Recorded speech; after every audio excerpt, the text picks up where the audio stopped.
Stick around if you're interested in migrating to Australia and learning about the journey, you're interested in migrating to Western Australia through the Department of Education's relocation programme, or you're just interested in the immigration of a UK family of four to Australia, and to see what life is bringing us right now. Good day everyone, we're the Basefords and we are living our last few weeks in the UK.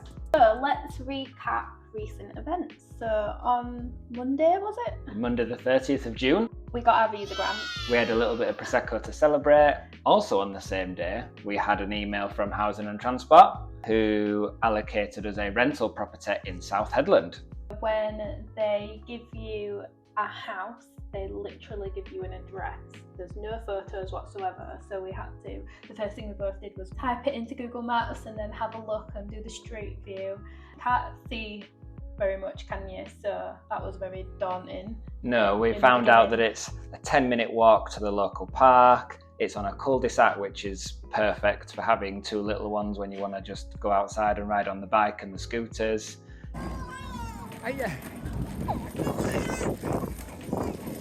It's a 4-minute drive to my place of work, 4-minute drive to the shops. If it's cool enough to walk, I've got a nice 20-minute stroll in the morning.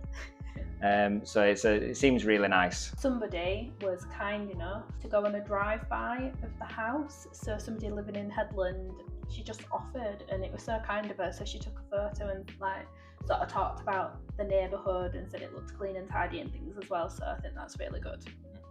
Just a note, if you're interested in having a similar journey to what we've done, is we were led to believe that there may be a choice in accommodation. One of the Department of Education's YouTube videos, the person who's speaking over says that she got 3 or 4 options to choose from. That isn't the case now, or it hasn't been the case for us. We were cheeky enough to say, "Oh, what else is there to look at?" And their response was, "It's either this or you're going to go private and pay thousands a week." We don't want to look ungrateful. We were also just prioritising our children, prioritising a big move for them, and just also considering all the options we have. And the option we have is this or private, and so we're very happy with that. Yeah, I think as well, we were thinking of the location in the primary schools. So one of the first things we did was look at the catchment for the local primary schools. It wasn't in the catchment for the school we wanted, and also where it is, we might need to get 2 cars. So that was another. Yeah. So there was a couple of reasons for looking, wondering what else was available, but we don't have that option. Yeah, we were hoping to get 1 car and for me to walk to work. 20 minutes is quite a long way in the 35-degree summer heat. So that's a bit of a reconsideration, but it's fine. Like you've just said, people have been really, really helpful. So in some of the social media groups, particularly Facebook, you've met lots of people and they've been really helpful. They've been talking us through the furniture shops and what's there. Somebody's gone to the address and taken photos for us and helped us to have a look at it and said what it's like. People have generally been really, really kind. So helpful. Yeah, that's how we know about the school that we wanted. So you asked on a Facebook group about schools and what did people think of each one. And the one that we were in catchment for had mixed, and if we have to send him there, then we would have done, because there were still positive things to say about it. But the one that we did want, it was only positive really, wasn't it? Now it doesn't mean that school's only positive and only good, because bad things happen. But from the other side of the world, if we're to pick one, we're going to pick that one. We tried to get him in there and they very kindly said yes. It's really exciting for him. We've been showing him the photos of the uniform and of the school, and we've been looking at it on Google Maps. So he's excited as well. So literally the day after we got the visa grant, I was filling in forms to enrol him into school. So that was a massive step, wasn't it? Yeah. So so we received our grant on the Monday. By the Wednesday, he was in the school, which is amazing. Yeah. So one of the things that the department asks you to do when you get into Perth is to order your furniture. So we're finding out that in remote Australia, it's very different to the UK, because in the UK, you ask for something delivered, you get it delivered, and it's done.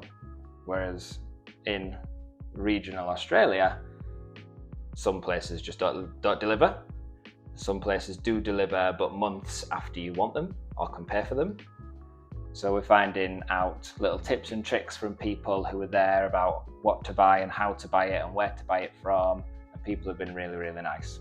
I've been looking at home, looking at websites. The Facebook group has given me loads of ideas of where you can go and order your furniture, but as I'm finding out, you don't even pick a delivery date, so that's become a bit of a challenge because it could be anywhere between 2 weeks and 2 months, and we're in the UK, we're not in the house. So one of the ideas that I had was to actually just go to shops in Perth, test out mattresses, and then even ring the stores up in Headland to see if, because they have a Harvey Norman, to see if they have like the same mattress up in the store, so we can order it directly from them. But yeah, delivery times, they don't tell you how long it's going to be, but when we get there we need a bed for the first night. So yeah, that's becoming a bit of that's a challenge. We don't know how to really get around that. So if you're watching this video from October 2025 onwards, we can help you out with that. Yeah, right now, we have no idea. Something that we've been learning about is the drinking water. So again, on Facebook groups, I've been asking people what they do about it, and they've recommended a couple of companies where you can have just a water filter machine, like a reverse osmosis one, and a few companies that do it for like $50 a month, and you basically hire the machine. So that's I've looked into a couple of companies and emailed for that, and that's sort of half sorted out. And then the other thing people have talked about as well is needing filters on the shower and potentially on the bath as well. It doesn't affect everyone, but it can make some, especially your children's skin, really dry because of all the chlorine and things in it. So yeah, that's something else we've been looking into as well. Thanks to YouTube and thanks to uploading our videos and for people commenting, we have found out that our choice of car, a Kia Sportage, is not what you really want for going to the Pilbara. Lots of people have recommended you want something, a big ute, 4x4, rugged and ready for the roads and the dust of Port Hedland. Yeah. So we think we've changed our idea on that. We're interested in an Isuzu MU-X. If you have any comments on that, please let us know. Yeah. The other option we're looking at was a Toyota Prado, but we didn't like the boot. The boot looked uneven, unaccessible. Yeah. A bit so odd. We like the Isuzu MU-X. Have you had one? Let us know. One of the things that happened quite quickly after getting our visa was we were contacted by the travel company to book flights. We were super excited for this, but this process took a lot longer than you would expect, and it was mainly because of the time difference.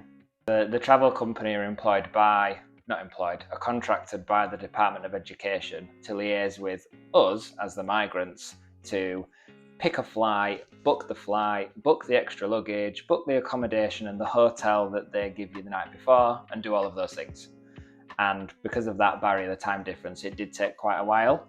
The second issue that we had is that we picked a flight where the first flight and the second flight to get from Manchester to Perth were different airlines. So the first one was Qatar and the second one was Virgin Atlantic. Because the second one was different to Qatar, they wouldn't let us carry the extra luggage from one airline to the other because apparently they cannot communicate with each other. So what we had to do is then go back to the internet and find a different flight whereby both airlines were both flights were the same airline. Yeah, so we were left hanging over the weekend because one of the last messages we got given was, shall we get that booked for you? And by the time we could reply, they'd already closed for the day. So over the weekend we were like, are the flights booked? Are they not booked? And then came Monday morning, they weren't booked, and we found out about the issue. So then it was Monday night researching different flights, different times, ones we wanted to do with the kids. So in the end, we've picked an Emirates flight. It's a really, really, really good airline. I've flown with them before. Probably, well, everyone will have a different opinion, similar to Qatar. The only thing we weren't sure on was the time, because it was a bit later in the day. Yeah, in the afternoon, and it didn't work out quite as well with the kids. We kind of figured they might fall asleep at bedtime, and after they've fallen asleep for bedtime, we're going to wake them up to go to Dubai airport.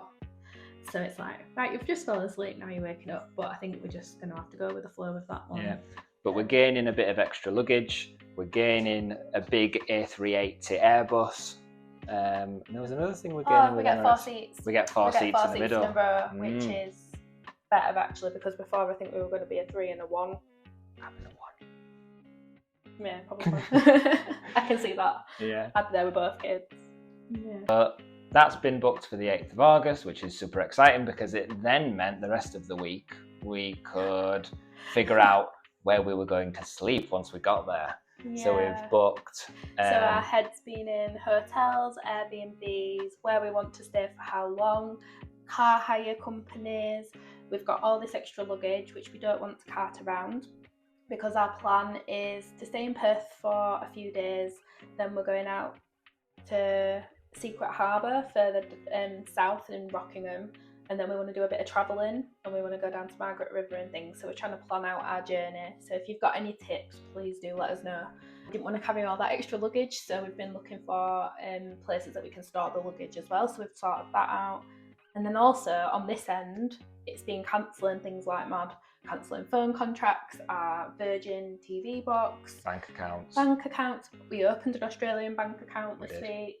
If I'm really honest, my head is spinning. It's the only way that I can describe it. Like every time I switch off for a second, something else pops into my head, and I either have to write it down or do it, or it might be in the middle of the night, and I actually can't believe how much there is to organise and to sort out. So yeah, it's been a really fun week, but it's also been quite, I don't know if I'd say stressful. Consuming? Yeah, consuming, that's the right word. We're excited to be in this phase because the waiting was really hard.